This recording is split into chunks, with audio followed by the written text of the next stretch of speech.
Fosaas tortoraatiin kennamne nutiin dubbannaa dhugaan jiru kana mirga waaqayyootti fudhatame amaana hafuura qulqulluu isaaf dachiifamne akkatti jiraannu waaqarraa nuuf kenname ija jabinaan dubbachuuf nu taboo qabna galma keenya Yerusaalemiin hin eegganna Yesus iddoo warra du'anitti naafne fosaas tortoraatiin kennamne nutiin dubbannaa dhugaan jiru kana mirga waaqayyootti fudhatame amaana hafuura qulqulluu isaaf dachiifamne akkatti jiraannu waaqarraa nuuf kenname ija jabinaan dubbachuuf nu taboo qabna galma keenya Yerusaalemiin hin eegganna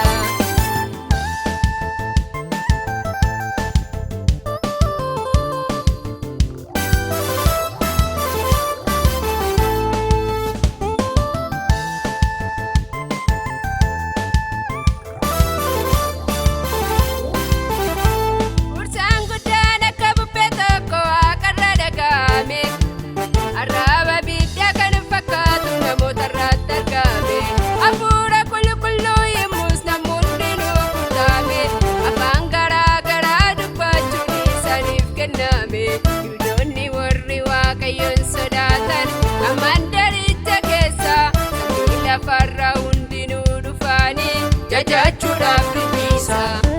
Ursaan guddaan akka bubbee tokko waaqarra dhaga'ame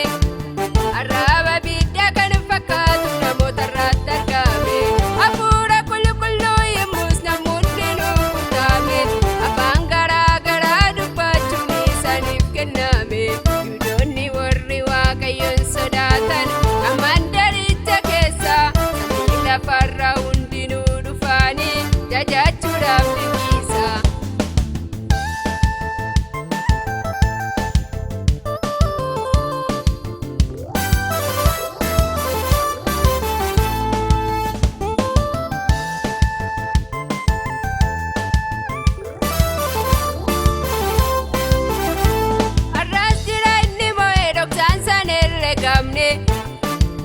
Afurri sanda darbala yoon kan birangamne iddoo bataa infalmaa adusaatiin nuuf kadhata namni isaa wajji walii galee birraa malee jiraata maqaasa warri waammataan hin oolu du'a guyyaan sodaachisaa yommuu dhufu iddoo bakka isaaniif hin ta'a hidhaa du'aatti furamuu gammachuudhaan jiraatu Waaqayyo uumaa isaanii ulfinaan jajatu.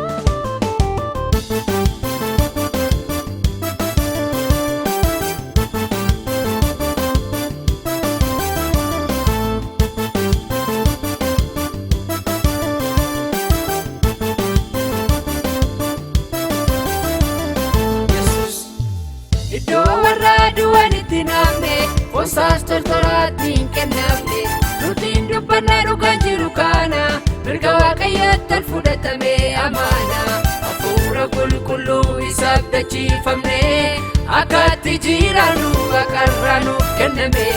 ija jabinaan dubbachuuf nu taboo qabna galma keenya Yerusaalemiin hin eegganna Yesus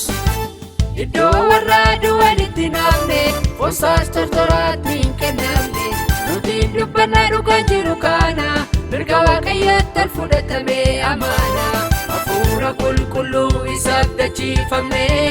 akkatti jiraannu waaqarraa nuuf kenname ija jabinaan dubbachuuf nu taboo qabna galma keenya Yerusaalem